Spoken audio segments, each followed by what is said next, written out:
হজের মাধ্যমে আল্লাহ পাক রব্বুল আলামিন বহু মানুষের জীবনের মোড় পরিবর্তন করে দেয়, বহু মানুষের জীবনের রং বদলে যায়। অনেক অপরাধী মানুষ আল্লাহর ঘর হজ করতে গিয়ে, জিয়ারত করতে গিয়ে তাকে আল্লাহ পাকের পক্ষ থেকে হেদায়েত নসিব করে দেওয়া হয়।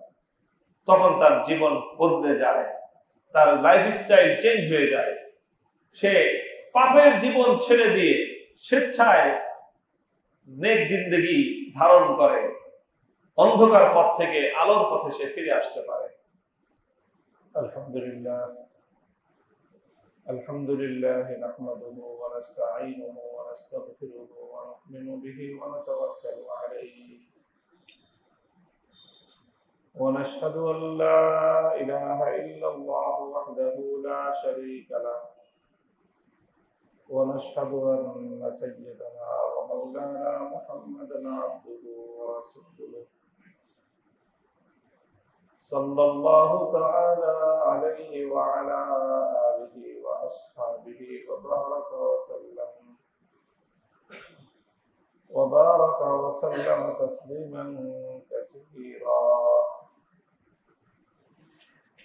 أما بعد فأعوذ بالله من الشيطان الرجيم. بسم الله الرحمن الرحيم. فمن يعمل مثقال ذرة خيرا يره ومن يعمل مثقال ذرة شرا يره.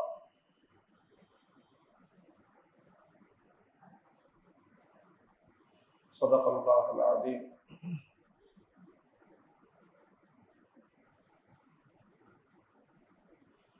আল্লাহ পাক রব্বুল আলামিনের অশেষ মেহেরবানি, পবিত্র রমাদানুল মুবারক শেষ হয়ে পরবর্তী চাঁদ শাওয়াল মাস আমরা অতিক্রম করতেছি। শাওয়াল মাস থেকে ইসলামের গুরুত্বপূর্ণ আর একটা বিধান, ইসলামের যে 5 স্তম্ভ, সেই পঞ্চ স্তম্ভের অন্যতম স্তম্ভ হলো হজ্জে বাইতুল্লাহ, হজ করা আল্লাহর ঘরের। তো সেই হজের জন্য নির্ধারিত কিছু সময় রয়েছে। কোরআনে পাকের মধ্যে আল্লাহ পাক বলেছেন, আল হজ্জু আশহুরুম মা'লুমাত, হজের বিধানগুলো কয়েকটি নির্দিষ্ট কয়েক মাসে আমল করতে হয়। কয়েকটা মাস রয়েছে হজের জন্য নির্ধারিত। রাসূল সাল্লাল্লাহু আলাইহি ওয়াসাল্লাম কোরআনে কারীমের এই আয়াতের ব্যাখ্যায় এই যে নির্দিষ্ট কয়েক মাস, সেটা নির্ধারণ করেছেন শাওয়াল, জিলকদ এবং জিলহজ। এই 3টা মাস হলো হজের মাস, আশহুরুল হজ। অর্থাৎ সেই হিসাবে হজের মাস শুরু হয়ে গিয়েছে।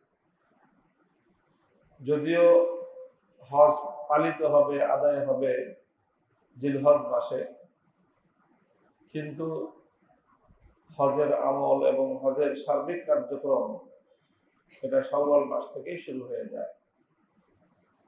শাওয়াল মাস থেকে হজের মাস শুরু হওয়ার অর্থ হলো এই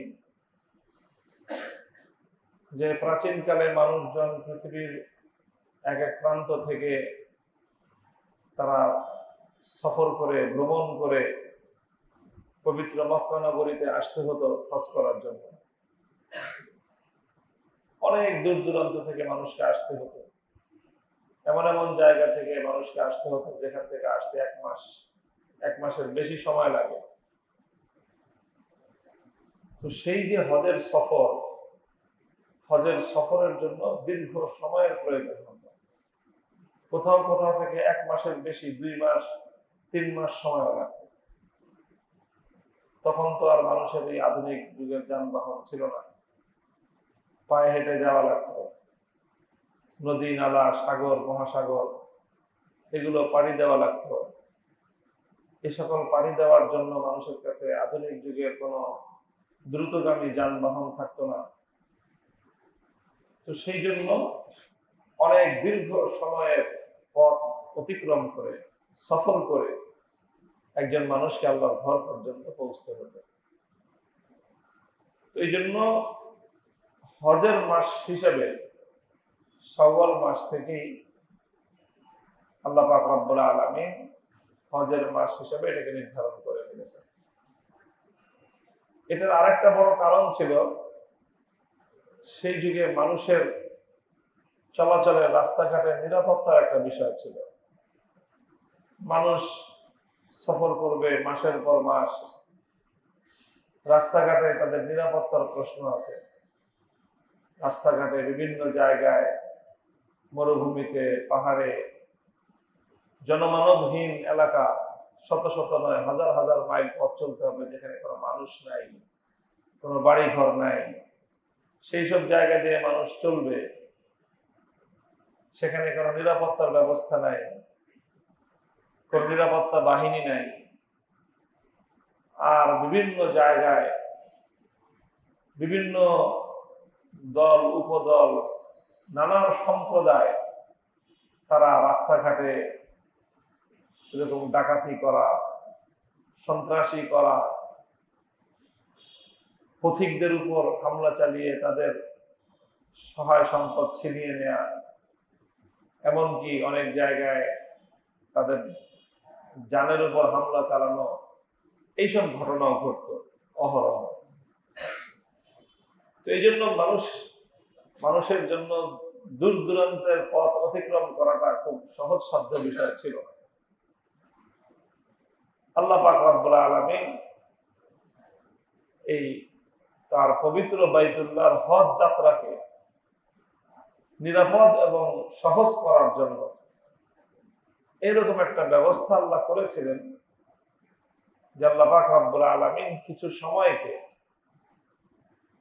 এগুলোকে আশহুরে হুরুম, সম্মানিত মাস হিসেবে আল্লাহ ঘোষণা দিয়েছিলেন। আশহুরুল হুরুম মানে হলো সম্মানিত মাস। তো এরকম বছরের 12 মাসের মধ্যে 4টা মাস ছিল আশহুরে হারাম। এই 4টা মাস হলো সম্মানিত মাস। إن عدة الشهور عند الله 12 شهرا في كتاب الله يوم خلق السماوات والأرض منها 4 حرم। আল্লাহ পাক রব্বুল আলামিন 12 মাস সৃষ্টি করেছেন। এই 12 মাসের মধ্যে 4টা মাস হলো সম্মানিত, বিশেষ সম্মানিত মাস। এই 4টা মাস বিশেষ সম্মানিত কোন 4 মাস, এটা কোরআনে পাকের মধ্যে আর এর নির্ধারণ উল্লেখ করা নেই। কিন্তু আল্লাহ রাসূল সাল্লাল্লাহু আলাইহি ওয়াসাল্লাম হাদিসের মধ্যে সেই 4 মাসের নির্ধারণ বর্ণনা করেছেন। সেই 4 মাস হলো সালাসুন মুতাওয়ালিয়া, 3 মাস হলো লাগাতার, যে একাধারে 3টা মাস হলো বিশেষ সম্মানিত মাস। সেই 3 মাস হলো শাওয়াল, জিলকদ এবং জিলহজ। আরেকটা হলো রজব মাস, মাঝামাঝি। এই 4 মাসকে আল্লাহ পাক রব্বুল আলামিন আশহুরে হুরুম অর্থাৎ বিশেষ সম্মানিত মাস হিসেবে ঘোষণা করেছিলেন। এটার সম্মানটা কিসের এই মাসের? এই মাসগুলোর সম্মানটা হলো আল্লাহর ঘরের সাথে সম্পৃক্ত। আল্লাহর ঘর বাইতুল্লাহ শরীফ, মসজিদুল হারাম এবং পূর্ণ হারামে মাক্কি, আল্লাহর ঘরকে কেন্দ্র করে আল্লাহ পাক রব্বুল আলামিন 2টা জিনিসকে সম্মানিত করেছেন। আল্লাহর ঘর তো মহাসম্মানিত আছেই, বাইতুল্লাহিল হারাম মহাসম্মানিত ঘর। এই বাইতুল্লাহকে কেন্দ্র করে আল্লাহ পাক রব্বুল আলামিন একটা জায়গাকে সম্মানিত বলে ঘোষণা করেছেন, আর একটা সময়কে সম্মানিত বলে ঘোষণা করেছেন। জায়গা হলো যেটা পূর্ণ হুদুদে হারাম বলা হয়। মক্কা শরীফের মধ্যে একটা বড় এলাকা, এটা মসজিদে বাইতুল্লাহর কে কেন্দ্র করে একটা বিস্তীর্ণ অনেক বড় এলাকাকে সম্মানিত এলাকা বলে ঘোষণা করা হয়েছে, নিরাপদ এলাকা। সেই এলাকাটা বিশেষ সম্মানিত হওয়ার কারণে সেই এলাকায় যে থাকবে, যা কিছু থাকবে সবকিছু নিরাপদ। সেখানে কোনো পাখি মারা যাবে না, সেখানে কোনো গাছপালা কাটা যাবে না, গাছপালা পর্যন্ত সেখানে নিরাপদ।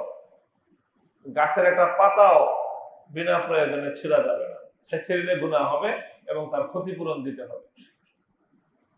একটা পাখি অথবা একটা শিকার প্রাণী যদি সেই এলাকায় থাকে নিরাপদ, তাকে কোনো মানুষ স্পর্শ করতে পারবে না, ধরতে পারবে না, এমনকি তাকে তাড়াতে পারবে না,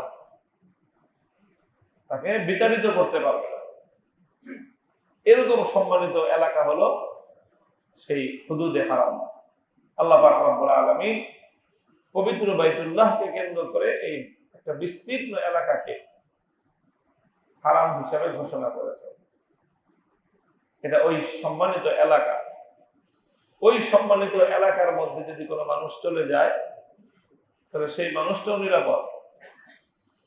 এমনকি কোন অপরাধী মানুষও যদি সেখানে চলে যায়, অপরাধ করে গেছে, সে এমন অপরাধ করেছে যে অপরাধের কারণে তার শাস্তি হয় মৃত্যুদণ্ড, সে খুন করে ওখানে চলে গেছে, সেই ক্ষেত্রে তাকেও ওই এলাকার মধ্যে তার উপর শাস্তি কার্যকর করা যাবে না। সে মৃত্যুদণ্ডের আসামি, তার উপর সেখানে মৃত্যুদণ্ড প্রয়োগ করা যাবে না। অথবা সে অন্য কোনো অপরাধ করে সেখানে গিয়েছে, তার উপর সেই এলাকার মধ্যে অপরাধের শাস্তি কার্যকর করা যাবে না। রাষ্ট্রও পারবে না, সরকারও পারবে না। কি করবে? সেখানে ইমামদের বিভিন্ন মতামত আছে। আমাদের ইমাম আবু হানিফা রাহমাতুল্লাহের মত হলো সেখানে এমন ব্যবস্থা করতে হবে যেন অপরাধী সেই এলাকা থেকে বের হয়ে যেতে বাধ্য হয়। অর্থাৎ তার খাবার দাবার বন্ধ করে দিবে, তার খাবার দাবার বন্ধ করে দিবে যেন সে নিজে ওই এলাকায় থাকতে না পারে। এরপরে যখন ওই এলাকা থেকে বাইরে বের হবে, খপ করে তখন ধরতে হবে। তখন ধরে নিয়ে গিয়ে হারামের বাইরে নিয়ে তার উপর শাস্তি প্রয়োগ করতে হবে। হারামের ভিতরে শাস্তি প্রয়োগ করা যাবে না। যাই হোক, অর্থাৎ এই সব এলাকাটাকে আল্লাহ পাক এতটাই সম্মানিত করেছেন, এই এলাকায় যে কোনো ইবাদত করলে সেই ইবাদতের সওয়াব এবং ফজিলত অনেক বেশি, অনেক মর্যাদা সম্পন্ন সেই এলাকা। সেই এলাকায় কোনো গুনাহ এবং অপরাধ করলেও সেই গুনাহ এবং অপরাধের শাস্তি অনেক বেশি, সেই গুনাহের অপরাধের মাত্রাটাও অনেক বেড়ে যায়। কারণ ওই এলাকাটা বিশেষ সংরক্ষিত, বিশেষ সম্মানিত, মর্যাদাপূর্ণ একটা এলাকা। এই সম্মান আসছে কেন? আল্লাহর ঘরের সম্মানের কারণে। আল্লাহর ঘর যেমন সম্মানিত, আল্লাহর ঘরের আশপাশের এলাকাও, বিশাল এলাকা জুড়ে এই সবটাই সম্মানিত। এতটাই সম্মানিত, কোন বাইরে থেকে মানুষ যদি সেই এলাকায় ঢুকতে হয় তাহলে তাকে এহরাম ছাড়া ঢোকা নিষেধ। এহরাম পরে তারপরে তাকে সেই এলাকায় ঢুকতে হবে। এহরাম ছাড়া নর্মাল ড্রেসে, নর্মাল অবস্থায় সেই এলাকায় প্রবেশ করা নিষিদ্ধ। সেই এলাকায় এহরাম পরে ঢুকতে হবে এবং ঢুকে উমরা করতে হবে কমপক্ষে। উমরা করে তারপরে স্বাভাবিক অবস্থায় সে জীবনযাপন করতে পারবে, অন্যথায় সেই এলাকায় প্রবেশ করার অনুমতি নেই তার। এইরকম সম্মানিত করেছেন আল্লাহ পাক রব্বুল আলামিন হুদুদে হারামকে। কেন? পবিত্র বাইতুল্লাহ শরীফের সম্মানার্থে। তো একটা এলাকাকে সম্মানিত করেছেন, আর একটা সময়কে সম্মানিত করেছেন। সময়টা হলো কি? 4টা মাস, একসাথে হলো 3 মাস, শাওয়াল, জিলকদ এবং জিলহজ, আর একটা হলো রজব মাস। এই 3 মাস কেন সম্মানিত করা হয়েছে? যেন এই 3 মাসে মানুষ যারা আল্লাহর ঘর বাইতুল্লাহর হজ করতে চায়, তারা কেউ যদি একটু আগে রওনা করতে চায় তাহলে সে শাওয়াল মাসে রওনা করবে, আর কেউ যদি একটু দেরিতে রওনা করতে চায় জিলকদ মাসে রওনা করবে, আর জিলহজ মাস থেকে তো হজ শুরুই হয়ে যাবে 7-8 তারিখ থেকে। কাজে জিলহজ মাসে রওনা দিয়ে তো আর কেউ দূর থেকে যেয়ে পৌঁছতে পারবে না। তো এই জন্য মানুষ যেন হজের উদ্দেশ্যে আল্লাহর ঘরে নিরাপদে পৌঁছতে পারে, শান্তিতে যেন মানুষ পৌঁছতে পারে, এই জন্য আল্লাহ পাক রব্বুল আলামিন এই মাসগুলোকে সম্মানিত মাস হিসেবে ঘোষণা করেছেন। এবং এই মাসগুলোর বিধান ছিল যে এই মাসগুলোতে কোন ধরনের যুদ্ধ বিগ্রহ নিষিদ্ধ। কোন এক সম্প্রদায় আরেক সম্প্রদায়ের সাথে এই মাসগুলোতে যুদ্ধ করতে পারবে না। জিহাদও করা নিষিদ্ধ ছিল, যে এই মাসগুলোতে জিহাদ করা যাবে না, বরং এই মাসগুলো যুদ্ধ বিরতির মাস। কোন জাতির সাথে যদি কোনো জাতির যুদ্ধ থাকে, তাহলে এই মাস আসলে এটা অটোমেটিক আল্লাহর বিধানের কারণেই যুদ্ধ স্থগিত হয়ে যাবে। যুদ্ধ করতে হলে আবার এই মাস শেষ হওয়ার পরে আবার যুদ্ধ করতে হবে। এই মাসগুলোতে যুদ্ধ করা নিষিদ্ধ। তো এই কেন যুদ্ধ করা নিষিদ্ধ? কারণ মানুষ যেন শান্তিতে চলাচল করতে পারে। দুই জাতির মধ্যে যদি যুদ্ধ চলতে থাকে, তো সেখানে মানুষ চলাচল করতে পারে না। এই যে এখন যুদ্ধ চলতেছে ইরানের সাথে আমেরিকা, ইসরায়েলের, গোটা মধ্যপ্রাচ্য এখন একটা অনিরাপদ এলাকা। এই যে আমি গত পরশুদিন সফর করে আসলাম দুবাই হয়ে।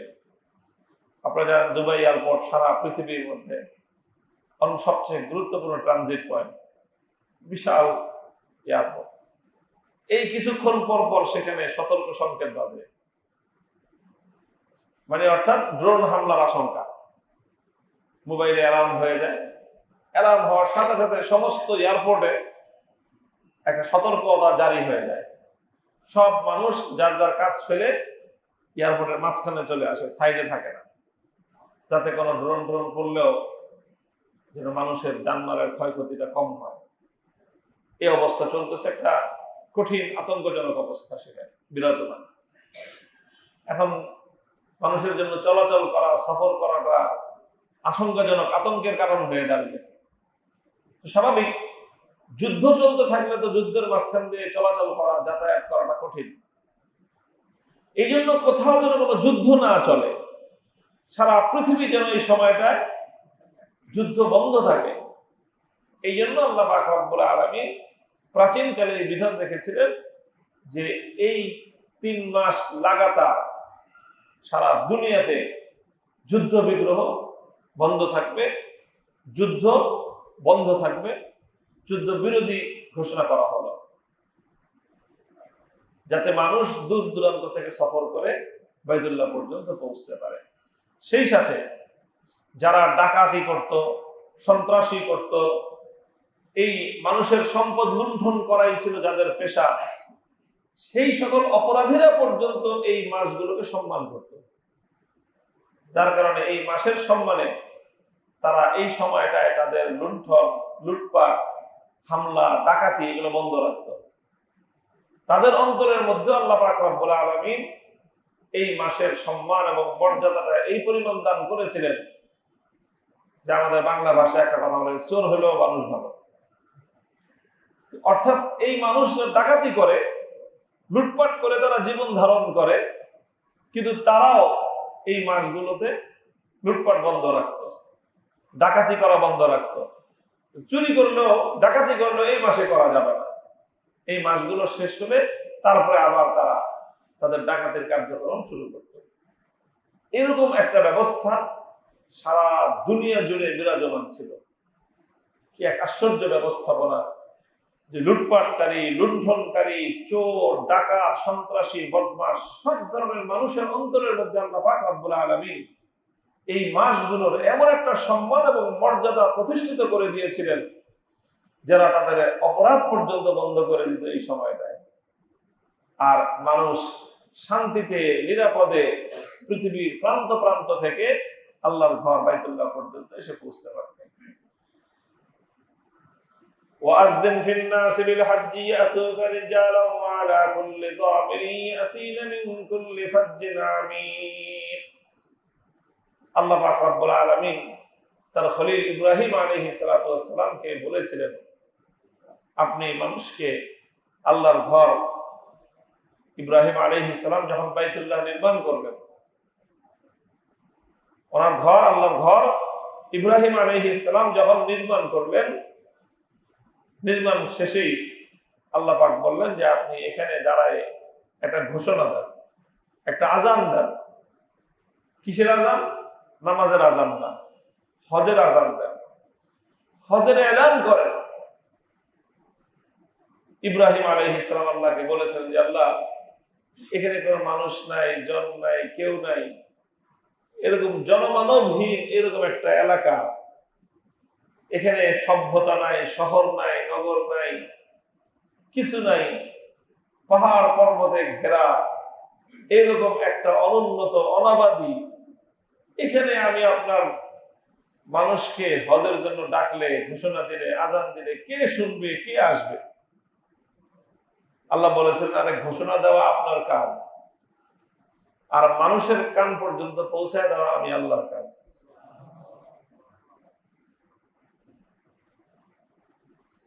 ইব্রাহিম আলাইহিস সালাতু ওয়াস সালাম সে আজান দিয়ে গেছেন যে হে দুনিয়ার মানুষ, তোমরা পৃথিবীর যে যে প্রান্তে থাকো না কেন, সেখান থেকে আল্লাহর ঘর বাইতুল্লাহর উদ্দেশ্যে তোমরা পবিত্র মক্কা নগরীতে আগমন করো এবং আল্লাহর ঘর বাইতুল্লাহ হজ তোমরা করো। তো ইব্রাহিম আলাইহিস সালাতু ওয়াস সালামের সেই আহ্বানে যুগে যুগে যুগে যুগে দুনিয়ার মানুষ সারা পৃথিবীর বিভিন্ন প্রান্ত থেকে, পৃথিবীর এমন কোন জনপদ নেই, পৃথিবীর এমন কোন জনপদ নেই যেই জনপদ থেকে মানুষ আল্লাহর ঘর বাইতুল্লাহর হজ করার জন্য মক্কা নগরীতে গমন না করে। প্রত্যেকটি জনপদ থেকেই মানুষজন আল্লাহর ঘরে বাইতুল্লাহ শহরে হজ করার জন্য যায়। তো এই হলো হজ যেন নিরাপদ যাত্রা করতে পারে মানুষ, এই জন্য এই মাসগুলোকে সম্মানিত মাস এবং হজের মাস হিসেবে আখ্যায়িত করা হয়েছে। তো এই শাওয়াল মাস থেকে শাওয়াল, জিলকদ, জিলহজ, তিনটা মাস, এই 3 মাসের 2টা নাম, একটা হলো আশহুরে হরম, আশহুরুল হুরুম, আর একটা নাম হলো আশহুরুল হজ, সম্মানিত মাস এবং হজের মাস, এই মাসগুলো। যাই হোক, এই আলোচনা করার আমার মূল উদ্দেশ্য হলো যে আমরা যে একটা বিশেষ সময় অতিক্রম করছি, এটা তো আমাদের জানা থাকা দরকার। এই মাসগুলো হজের মাস, এই মাসে আমাদের করণীয় কি? বিশেষ কোনো করণীয় নাই। আমরা 2টা কাজ করতে পারি। 1 নম্বর তো হলো আল্লাহ পাক রব্বুল আলামিন যাদেরকে হজ করার তৌফিক দান করেছেন, তারা এই মাসগুলো আসলেই হজের প্রস্তুতি এটা ভালোভাবে নেওয়া দরকার।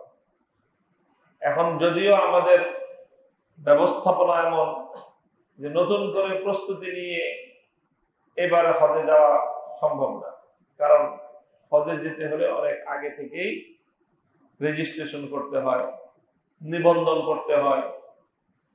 তো যারা আগে থেকে নিবন্ধন করেছে হজে যাওয়ার জন্য, তাদেরই এবছর হজে যাওয়ার সুযোগ আছে।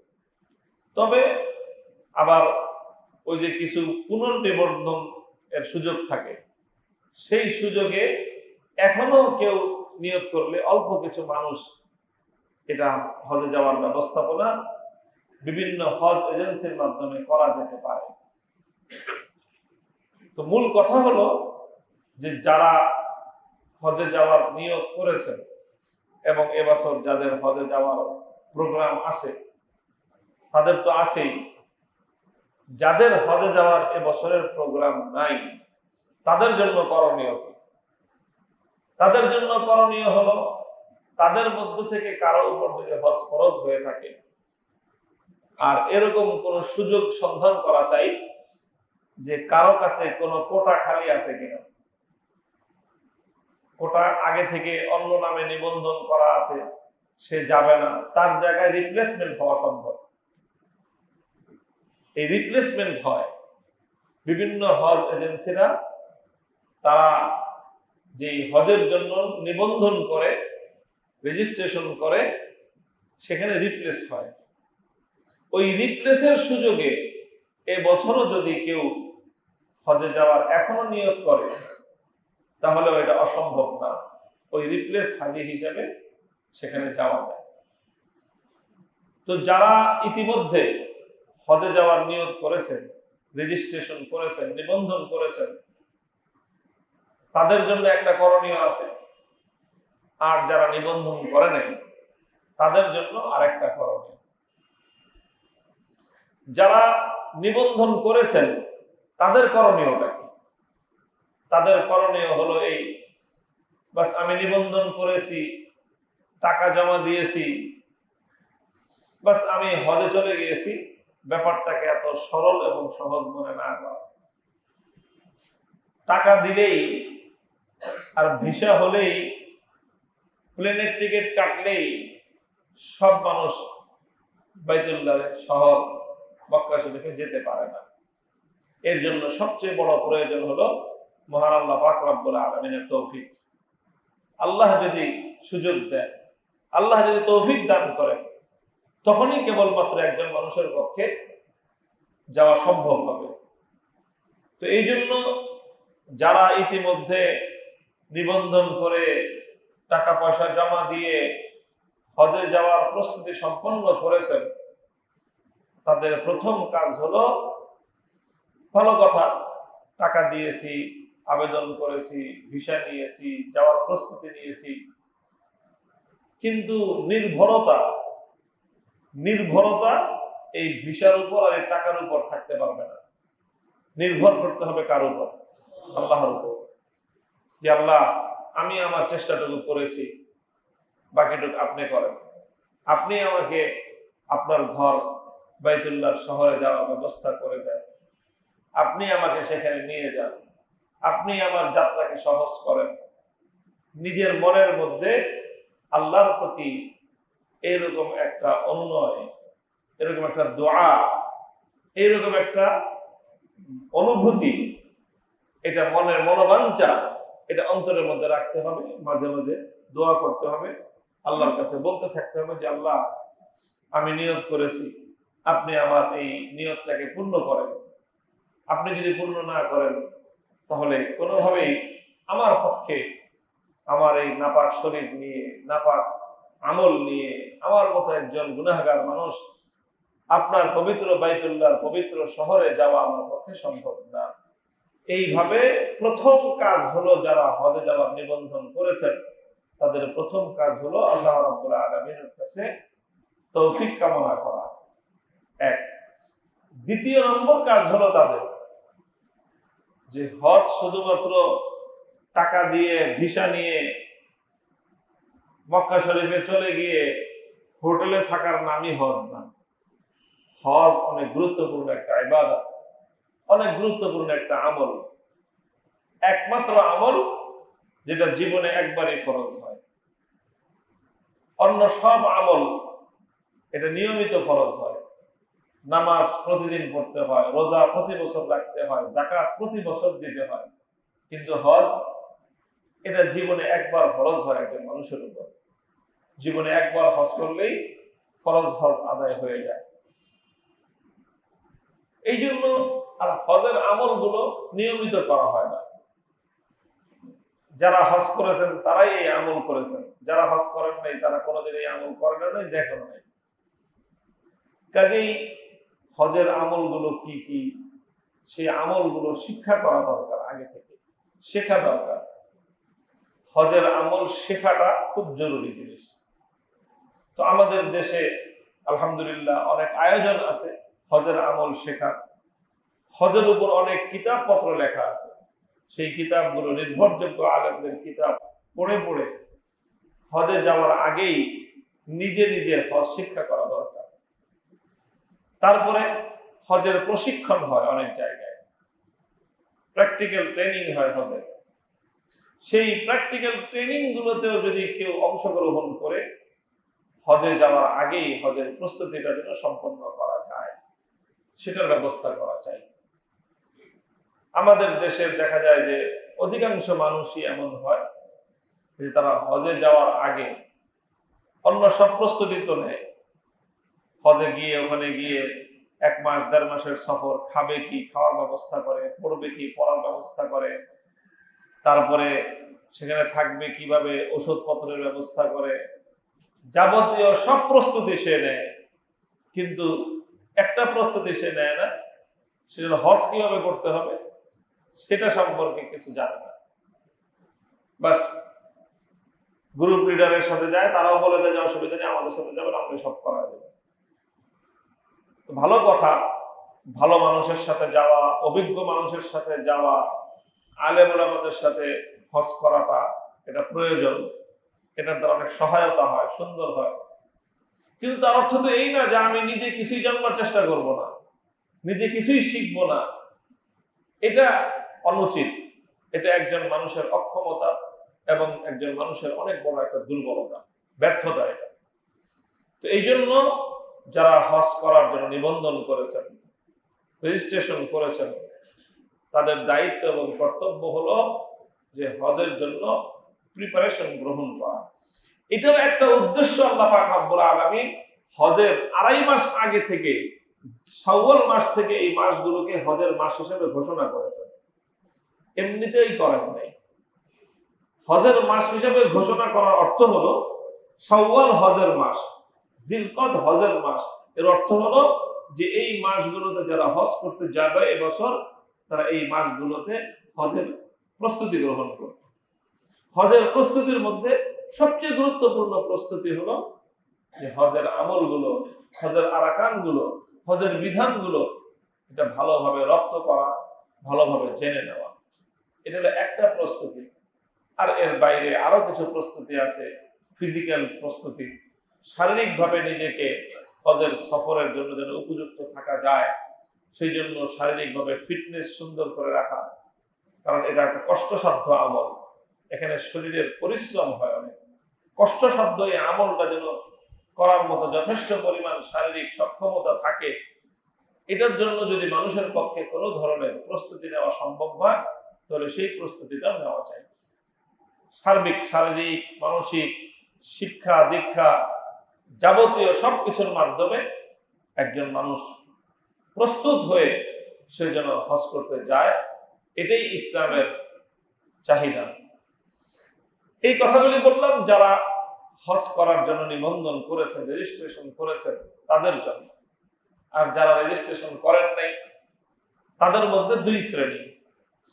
এক শ্রেণী হলো ইতিমধ্যে যাদের উপর হজ ফরজ হয়ে গিয়েছে। হজ ফরজ হয় কাদের উপর সে একটা ভিন্ন মাসআলা, এটা আমরা জানি। যারা সম্পদশালী, যাদের নিত্য প্রয়োজনীয়, একান্ত প্রয়োজনীয় জীবন উপকরণের বাইরে অতিরিক্ত এই পরিমাণ সম্পদ আছে, যেই সম্পদ বিক্রি করে আল্লাহর ঘর পর্যন্ত গিয়ে হজ করে আবার বাড়িতে ফিরতে পারবে, এই পরিমাণ সম্পত্তির মালিক যারা আছে তাদের উপর হজ ফরজ। যাদের জীবনের জন্য, জীবন ধারণের জন্য প্রয়োজন যতটুকু সম্পদ, জীবন ধারণের জন্য কি প্রয়োজন?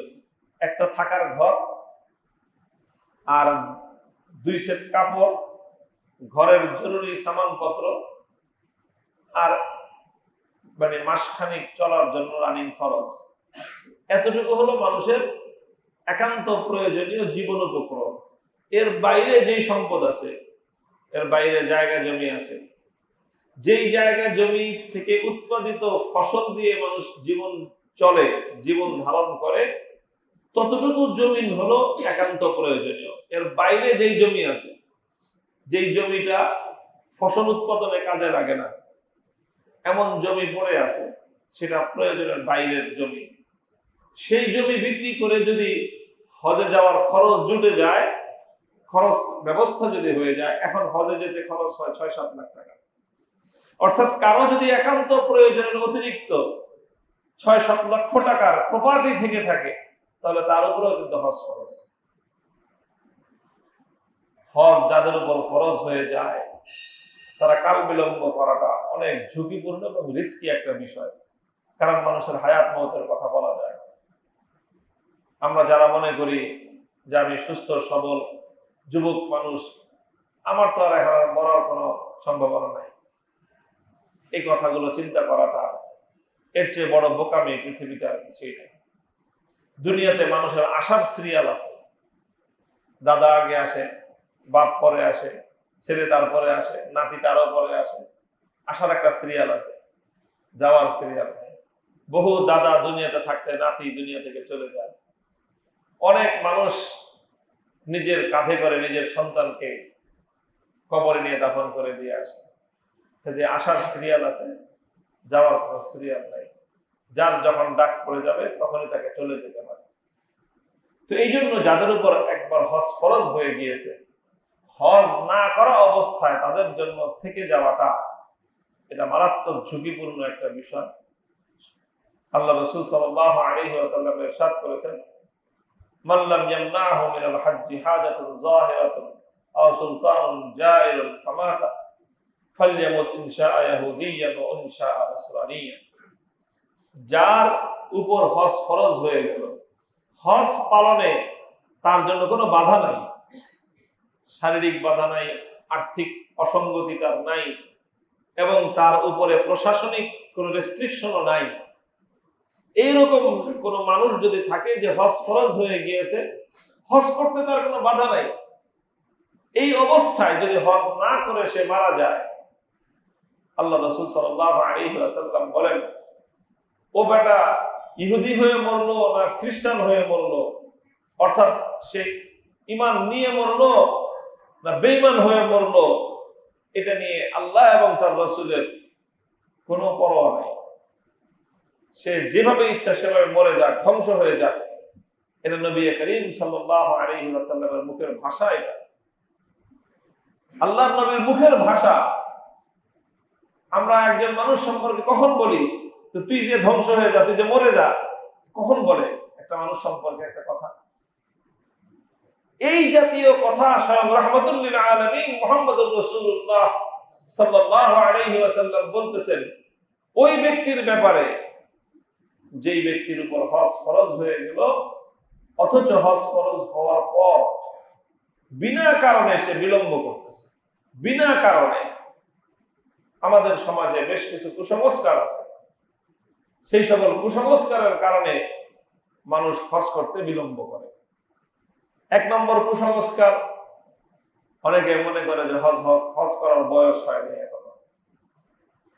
হজ তো করবে মানুষ একটা বুড়ো হইলে, জীবনের যা কিছু আরাম আয়েশ করার, জীবনের যা স্বপ্ন পূরণ করার, যত কিছু এনজয় আনন্দ ফুর্তি করার সব করে তারপরে যখন বুড়ো হয়ে যাবে তখন গিয়ে হজ করবে, এইরকম একটা পারসেপশন আমাদের মধ্যে আছে। এটা সম্পূর্ণ ভুল, মারাত্মক ভয়ঙ্কর একরকম চিন্তা। এটা হজ করা এটা বার্ধক্যের আমল না, বরং হজের আমলটা এমন যেটা শক্তি সামর্থ্য থাকা অবস্থায়, শরীরের এনার্জি পরিপূর্ণ থাকা অবস্থায় হজ করতে পারলে ভালো। আর এই জন্য হজ ফরজ হয় এটা বুড়ো হলে পরে না। হজ ফরজ হয় একজন মানুষ যখনই সম্পদের মালিক হবে তখনই একজন মানুষের উপর হজ ফরজ। যারা সক্ষম, যারা সচ্ছল, দুনিয়ার বিভিন্ন জায়গায় সফর করতেছেন, দেশে টাকা পয়সা কামাইতেছে, ইয়াং মানুষ, কিন্তু হজে যায় না, এটা খুবই ঝুঁকিপূর্ণ মারাত্মক একটা অপরাধ। তো এটারও প্রথম কুসংস্কার আছে মানুষের। আলহামদুলিল্লাহ ইদানিং এটার হার কমে আসছে অনেক। আগে, এখন থেকে আজ থেকে 20-30 বছর আগে, 40 বছর আগেও হজে গমনকারী হজ যাত্রীদের মধ্যে মানে বয়স্ক মানুষের পরিসংখ্যা অনেক বেশি থাকতো, অনুপাত অনেক বেশি থাকতো। সেই তুলনায় ইয়াং এবং যুবকদের অনুপাতটা কম থাকতো। আলহামদুলিল্লাহ আলেম ওলামাদের মানে তাদের সচেতনতামূলক আলোচনার প্রেক্ষিতে এখন সেটার হার কমে আসছে। এখন প্রচুর পরিমাণ ইয়াং মানুষ, যুবক মানুষ শারীরিকভাবে সক্ষম মানুষ তারা প্রচুর পরিমাণ হজে যান। তো আলহামদুলিল্লাহ এটা ভালো, এটা উন্নতি, জাতির মধ্যে ধর্মীয় দিক থেকে এটা একটা ভালো উন্নতি। তবে এখনো কিছু মানুষের মধ্যে সেই চিন্তাটা আছে। কিছু মানুষের মধ্যে চিন্তা আছে যে হজ করার পরে তো আর কোনো অন্যায় অপরাধ করা যাবে না, হজ করার পরে তো আকাম কুকাম করা যাবে না, কাজেই সমস্ত অন্যায় অপরাধ আকাম কুকাম করে তারপরে জীবনের শেষে গিয়ে হজ করবে। এখনো এই জাতীয় ধারণা কিছু কিছু মানুষের মধ্যে আছে। এটাও খুব ভয়ঙ্কর মারাত্মক একটা বিষয় যে ভাই, মানুষের এক সেকেন্ডের কোনো ভরসা নাই, হায়াতের কোনো ভরসা নাই, জীবনের কোনো নিরাপত্তার নিশ্চয়তা নাই। সুস্থ স্বাভাবিক মানুষ হঠাৎ স্ট্রোক করে মারা যায়। সেই জায়গায় এইরকম চিন্তা, আত্মঘাতী চিন্তা যে হজ করে আসার পরে তার কোনো অন্যায় করা যাবে না, অপরাধ করা যাবে না। আরে ভাই, হজ করার পরেও করা যায় না অন্যায় অপরাধ, হজ করার আগেও করা যায় না।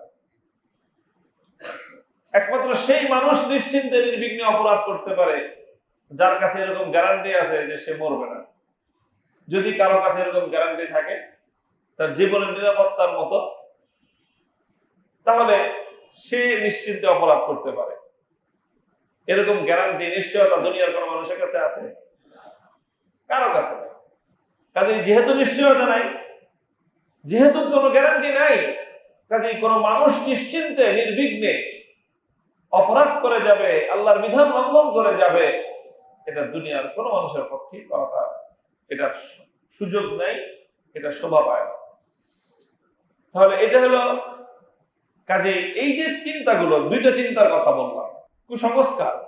একটা হলো অনেকে মনে করে যে বয়স হলে পরে হজে যেতে হয়, আর একটা হলো অনেক মানুষ মনে করে যে এখনো দুনিয়ার অনেক শখ পূরণ হয় নাই, শখ আহ্লাদ যা আছে এগুলো আগে পূরণ করি, নিজের মনের চাহিদা যা আছে পূরণ করি, পৃথিবীর বিভিন্ন দেশে যাই, ভ্রমণ করি, এগুলি সব শেষ হলে তারপরে হজে যাব। এটাও আত্মঘাতী একটা চিন্তা। বরং আপনার সফর ভ্রমণ শুরুই হওয়া দরকার আল্লাহর ঘর বাইতুল্লাহ শরীফের দিয়ে। বাইতুল্লাহ শরীফ দিয়েই হজের আপনার ভ্রমণ এবং আপনার পৃথিবীর বিভিন্ন দিকে যাত্রা শুরু হওয়া দরকার।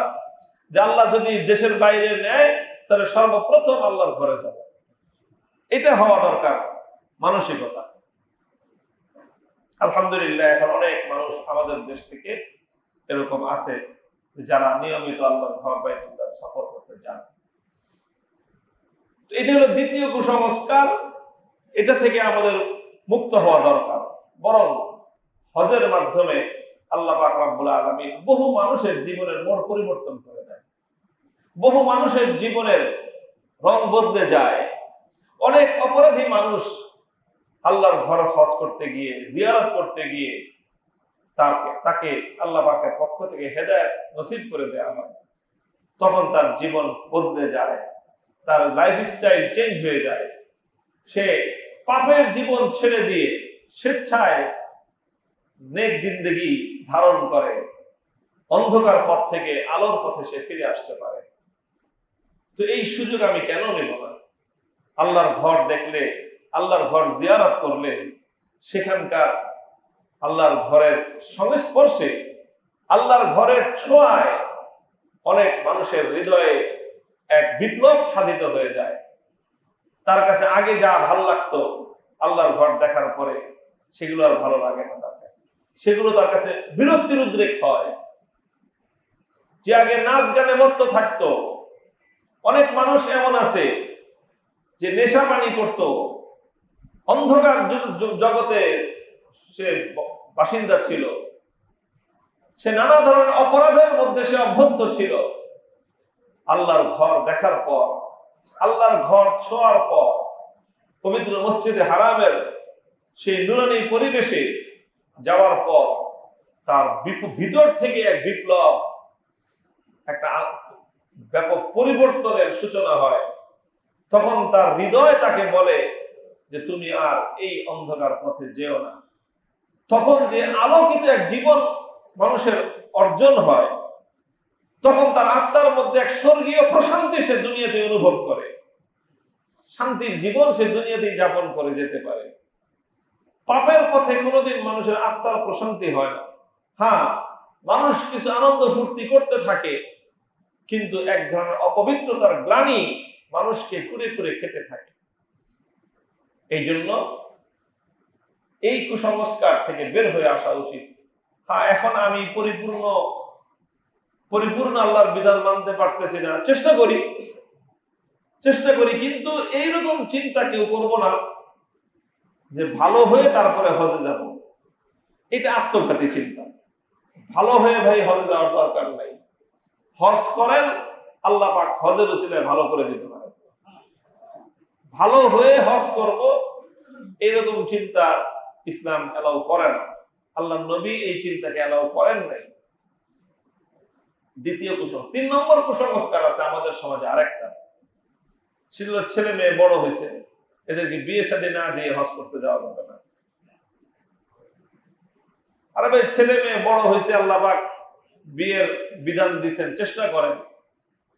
তো ছেলে মেয়ে বিয়ে না দিয়ে হজ করতে যাওয়া যাবে না, এই মাসলা কে দিল? দুনিয়ার কোথাও এই মাসলা নাই, ইসলামী শরীয়তের কোথাও এরকম কথা নাই। ছেলে মেয়ের বিয়ে হবে, এটা একটা বিষয়, ভিন্ন বিষয়। আজরাইল আসলে কি আপনি আজরাইলকে থামাইতে পারবেন যে মেয়ে বিয়ে দিইনি, আমার আর কয়েকদিন সময় দাও? মরা নিতে কোনো নিশ্চয়তা নেই।